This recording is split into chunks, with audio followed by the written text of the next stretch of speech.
புனித மத்தேயு எழுதிய நற்செய்தி அதிகாரம் 5 திருவசனங்கள் 1 தொடக்கம் 12 முடிய.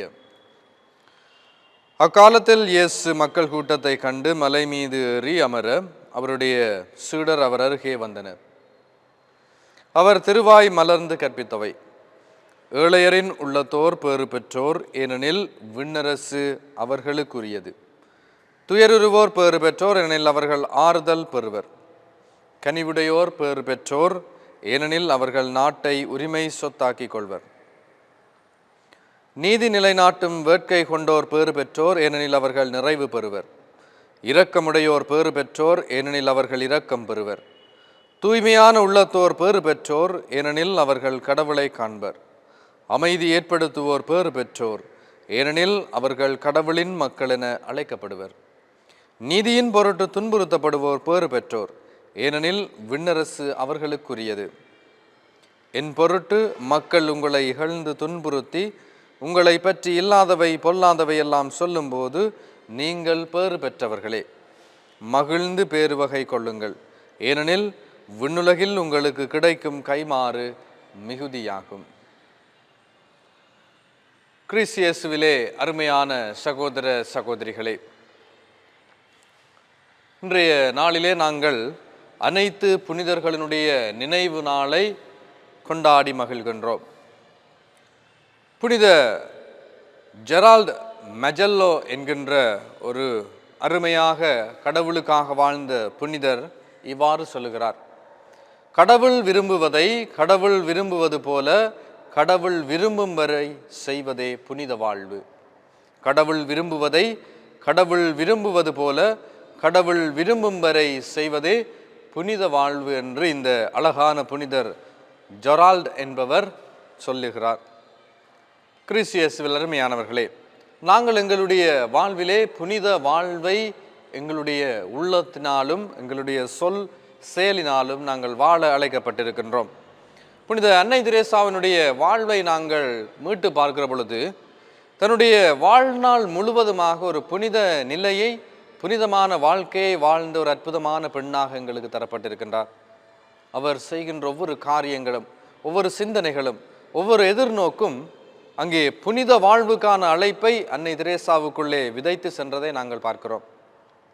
அவளுடைய ஒவ்வொரு கனிவான பார்வை, இரக்கம் நிறைந்த பார்வை, ஏழைகளை அன்பு செய்ய வேண்டும், அதிலே கடவுளை நான் காண்கிறேன் என்ற அந்த புனித தன்மை மிக்க உள்ளம் எங்களுடைய வாழ்விலும் நிறைந்து வழிய வேண்டும் என்பது கடவுள் எதிர்பார்க்கின்ற ஒன்றாக இருக்கிறது. அருமையான சகோதரர்களே, ஒரு முறை அன்னை தெரேசாவை ஒரு பத்திரிகையாளர் சந்திக்கிறார். இவ்வாறு சந்திக்கிற பொழுது, அன்னையே, உங்களுடைய வாழ்விலே நீங்கள் புனிதமாக உங்களோட வாழ்க்கையை நீங்கள் வாழுகிறீர்கள். பல்வேறு நிலைகளிலே மக்களுக்கு இரக்கம் காட்டி கடவுளுக்குரிய காரியங்களை உங்களுடைய வாழ்விலே செய்து வருகிறீர்கள்.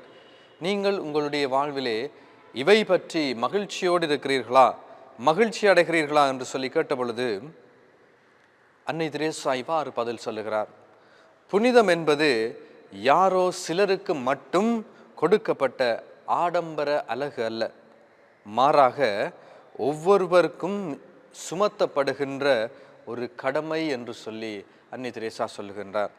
ஒவ்வொருவர் மீதும் சுமத்தப்படுகின்ற கடமை என்று சொல்லி அந்த புனித வாழ்வை அன்னை தெரேசா இவ்வாறு வர்ணிப்பதை நாங்கள் பார்க்கிறோம். அப்பொழுது மீண்டுமாக அந்த அன்னை அந்த பத்திரிகையாளனிடம், நீ ஒரு பத்திரிகையாளனாக இருக்கிறாய், பல பணிகளை பத்திரிகையாளனாக இருந்து கொண்டு செய்து வருகிறாய். உன்னுடைய கடமைகளையும் உன்னுடைய முயற்சிகளையும் நீ சரியாகவும் நேர்மையாகவும் மனச்சாட்சியின்படியும் கடவுளுக்கு ஏற்ற முறையிலும் நீ செய்கிற பொழுது நீயும் ஒரு புனிதனாக உன்னுடைய வாழ்வினூடாக வாழ முடியும் என்று சொல்லி அன்னை அந்த பத்திரிகையாளனுக்கு அழகான ஒரு பதிலை சொல்லி இருந்தாராம். நாம் நம்முடைய வாழ்விலே புனிதர்களாக வாழ, புனிதத்தன்மையுடையவர்களாக, பரிசுத்தவான்களாக வாழ நாங்கள் விரும்புகிறோமா என்பதை நாங்கள் எங்களுடைய வாழ்விலே கேட்டு பார்க்க வேண்டும். தூய வாழ்வு வாழ்வதால் அருமையானவர்களே எங்களுடைய வாழ்விலே துன்பங்களை அனுபவிக்க வேண்டும். எந்த ஒரு மனிதன் தன்னுடைய வாழ்விலே தூய்மையாக வாழ வேண்டும், கடவுளுக்குரிய வாழ்க்கை வாழ வேண்டும், நான் மனிதர்களை அன்பு செய்ய வேண்டும், கடவுள் கொடுத்த கட்டளைகளையும் புண்ணியங்களையும் என்னுடைய வாழ்விலே நான் கொண்டு வாழ வேண்டும் என்கின்ற எதிர்நோக்கோடு முயற்சியோடு பயணம் செய்கிறானோ அவன் துன்பங்களை அனுபவிக்க வேண்டும். அருமையான சகோதரர்களே, இன்றைய வாசகத்திலே நாங்கள் பார்க்கிறோம், மலைப்பொழிவிலே ஆண்டவர் இயேசு பல சட்டங்களையும் கோட்பாடுகளையும் எங்களுக்கு தந்திருக்கிறார். எங்களை இவ்வாறு வாழ வேண்டும் என்று சொல்லி அந்த கோட்பாடுகளை கொடுத்து வாழ வைக்கிறார் என்று சொல்லி நாங்கள் பார்க்கிறோம். ஆனால் ஜோக்கிம் எரோமியாஸ் என்கின்ற ஒரு இறையியலாளர் இவ்வாறு சொல்லுகிறார், ஆண்டவர் மலைப்பொழிவினூடாக கோட்பாடுகளையும் சட்டங்களையும் கொடுக்கவில்லை, மாறாக நாம் யார் என்பதை இந்த மலைப்பொழிவினூடாக எடுத்து சொல்லுகிறார் என்பதை இந்த இறையியலாளர் ஜோக்கிம் எரோமிஸ் அழகாக சொல்லியிருக்கிறார். ஆகவே நாங்கள் எதை செய்ய வேண்டும், எதை செய்யக்கூடாது என்பது மலைப்பொழிவு காட்டுகின்ற விடயம் அல்ல. நாங்கள் எவ்வாறு வாழ்ந்து கொண்டிருக்கிறோம், நாங்கள் யார் என்பதை ஆண்டவர் இயேசு சொல்லுகிறார் என்பதுதான் உண்மையான பிரதிபலிப்பாக இருக்கிறது. அருமையான சகோதரர்களே, கடவுளின் சார்பாக நாங்கள் வாழுகிற பொழுது, கடவுளின் புனிதத்தன்மையோடு நாங்கள் வாழுகிற பொழுது நாங்கள் கனிவுடையவர்களாக இருக்கிறோம், நீதியின்பால் ஆர்வம் கொண்டவர்களாக இருக்கிறோம், இரக்கமுடையவர்களாக இருக்கிறோம், தூய்மையான உள்ளத்தவர்களாக இருக்கிறோம், அமைதியை ஏற்படுத்துகின்றவர்களாக இருக்கிறோம், நல்ல காரியங்களுக்காக துன்பங்களை ஏற்றுக்கொள்கின்றவர்களாக இருக்கிறோம். இவை அனைத்தும் ஒரு புனித வாழ்வு பயணத்திலே நாங்கள் சந்திக்கின்ற சவால்களாக இருக்கிறது.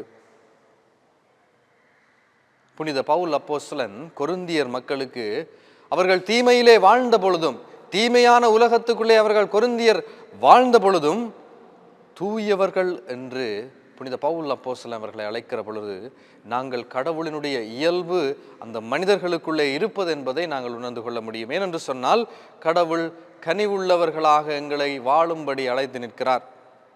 அந்த இயல்பை எங்களுக்குள்ளே தந்திருக்கிறார். துன்பங்களினூடாக நீதியின் பொருட்டு நாங்கள் துன்பப்பட வேண்டும் என்பதை கடவுள் அறிவுறுத்துகின்றார். ஆகவே எங்களுடைய வாழ்விலே நாங்கள் பரிசுத்தவான்களாக வாழ வேண்டும், அந்த இயல்பு எங்களுக்குள்ளே இருக்குது என்பதை நாங்கள் முதலிலே அறிந்து கொள்ள வேண்டும். அருமையான சகோதரர்களே, எங்களுடைய பயணத்திலே, திரு அவையின் பயணத்திலே நாங்கள் நம்பிக்கையோடு பயணம் செய்கிறோம். எங்களுக்கு மறுவாழ்வு உண்டு என்ற நம்பிக்கையோடு நாங்கள் பயணம் செய்கிறோம். ஆண்டவர் இயேசு எங்களை மீட்டுக் கொள்வார் என்ற நம்பிக்கையோடு பயணம் செய்கிறோம். இந்த நம்பிக்கை தூய்மையின் நம்பிக்கையாக, புனித நிலையின் நம்பிக்கையாக, கடவுள் எதிர்பார்க்கின்ற மனித வாழ்வாக அமைகின்ற பொழுது நிச்சயமாக எங்களுடைய எதிர்நோக்கு நிலையான ஒன்றாக மாறும் என்பதை நாங்கள் முதலிலே அறிந்து கொள்ள வேண்டும்.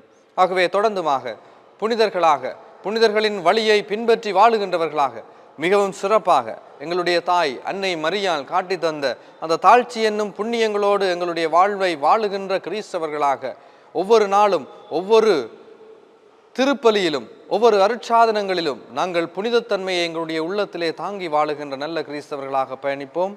ஆமேன்.